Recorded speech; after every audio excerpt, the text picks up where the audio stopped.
Recent में एक औरत ने अपने पति से 500 करोड़ की एलिमनी मांगी।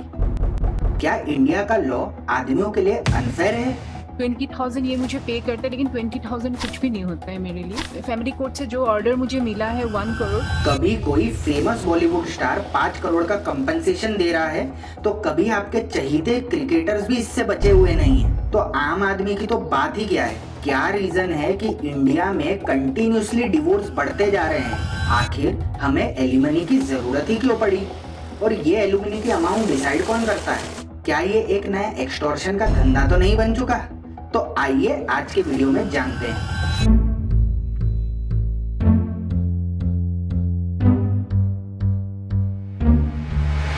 सितंबर 2024 का ये आर्टिकल देखिए। 7 साल पहले के कंपैरिजन में अर्बन और रूरल दोनों एरियाज में डिवोर्स रेट 0.2% और 0.1% से बढ़े हैं। मतलब हर साल इंडिया में अब 75 लाख डिवोर्सेस होते हैं।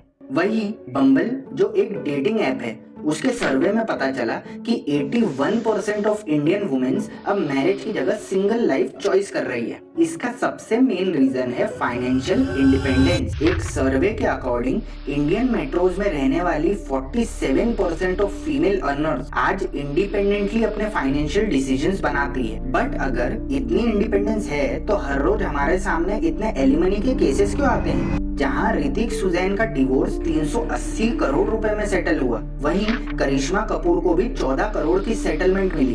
अलॉन्ग विद दैट उन्हें हर महीने 10 लाख रुपए एज मेंटेनेंस मिलता है ताकि वो अपना और बच्चों का ध्यान रख सके। कभी 50 करोड़ तो कभी 5 करोड़ तो कभी 15 करोड़। यहाँ तक कि रिसेंट में युजवेंद्र चहल को भी 4 करोड़ 75 लाख रुपए की एलिमनी देनी पड़ी। बट एक बात नोटिस कीजिएगा, ये सारी चीजों में एक चीज कॉमन है, मेजॉरिटी केसेस में आदमी ही एलिमनी भरता है। बट ऐसा क्यों? अब एलिमनी एक फाइनेंशियल सपोर्ट है जो फाइनेंशियली डिपेंडेंट स्पाउस को मिलता है ताकि आफ्टर सेपरेशन एंड डिवोर्स वो अपना जीवन आसानी से जी सके। अब होते तो ये सारे लॉ जेंडर न्यूट्रल ही है, बट सिंस इंडिया में majority of the financial decisions and earnings main करते हैं, ऑब्वियस सी बात है एलिमनी का बर्डन उन पे आया। ये बात कुछ समय पहले तक तो ठीक थी जब फीमेल सिर्फ हाउसवाइफ थी, बट अब जब फीमेल्स कमा रही है तो आपको नहीं लगता इन केसेस में एलिमनी होनी ही नहीं चाहिए? अब युजवेंद्र चहल की वाइफ एक डेंटिस्ट है, डांसर है, कोरियोग्राफर है, एक सोशल मीडिया इन्फ्लुएंसर है और उनकी नेटवर्थ लगभग 20 करोड़ रुपए है। अब आप ही बताइए इस केस में कौन सी फाइनेंशियल डिपेंडेंसी है? और ऐसे केस की इंडिया में कोई कमी नहीं है। जैसे एक केस में तो वाइफ ने 500 करोड़ की एलिमनी की मांग की, जबकि उनके पास पहले से 1 करोड़ वर्थ ऑफ अपनी एफडीज गोल्ड और कैश था। वाइफ का यह कहना था कि सिंस उनके पति के पास 5,000 करोड़ के एसेट्स हैं, तो बस इसलिए उन्हें और ज्यादा पैसे मिलने चाहिए। ये आर्टिकल देखिए, अगर आपके पास आज इंडिया में 1 करोड़ रुपए हैं तो आप पहले से ही टॉप 1% में आते हैं। तो ये मैडम फाइनेंशियली डिपेंडेंट कैसे हुई? क्या ये लॉ का अब्यूज नहीं है? वही एक केस में तो मल्टीपल शादियां की जा रही थी ताकि हस्बैंड से मनी एक्सटॉर्ट किया जा सके। बट कुछ जगह ऐसी भी है जहां जेन्युइनली ये लॉ हेल्प भी किया है। जैसे आज इंडिया में 32% ऑफ मैरिड वुमेन्स ने कभी ना कभी फिजिकल, सेक्सुअल या इमोशनल वायलेंस फेस किया है। एंड ऐसी मैरिजेस के लिए ये लॉ जरूरी भी है, बट सोसाइटी के साथ लॉ को भी तो चेंज होना पड़ेगा ना।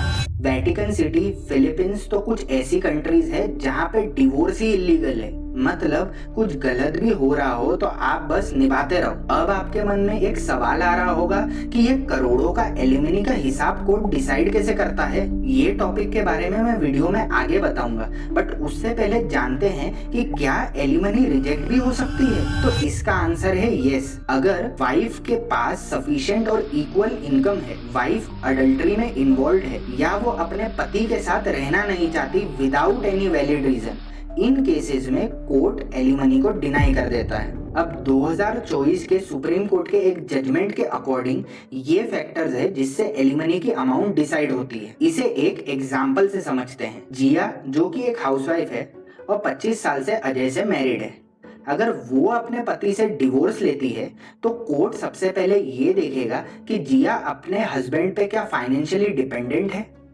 ऑल्सो अजय सालाना कितना कमाता है। अब भले जिया एडुकेटेड एंड क्वालिफाइड हो, बट सिंस उसने अपना करियर सेक्रीफाइस किया to take care of the family, which in turn also supports husband का बिजनेस ताकि वो स्मूथली चल सके एंड ग्रो कर सके, इसे भी कंसिडर किया जाता है। ऑल्सो करंटली जिया का स्टैंडर्ड ऑफ लिविंग क्या है, ताकि एलिमनी से वो चीज मेंटेन रह सके।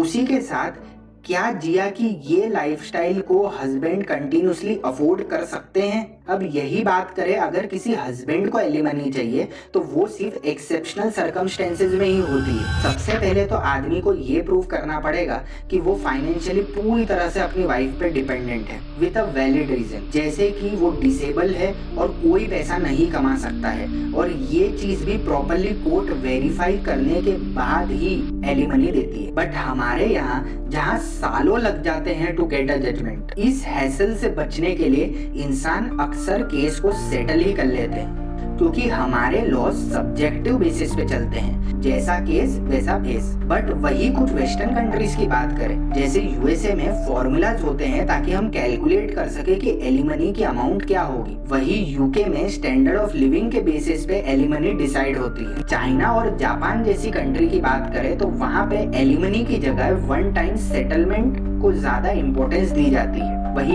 इंडिया में either the alimony is paid monthly या वन टाइम सेटलमेंट दिया जाता है। तो इट्स हाई टाइम कि the Indian laws needs to change based on current scenario of the country. Changes fast होने चाहिए ताकि हम देश की बढ़ती स्पीड के साथ अपने लॉज को मैच कर सके, क्योंकि जब हर एक जना समझेगा तभी तो देश बदलेगा।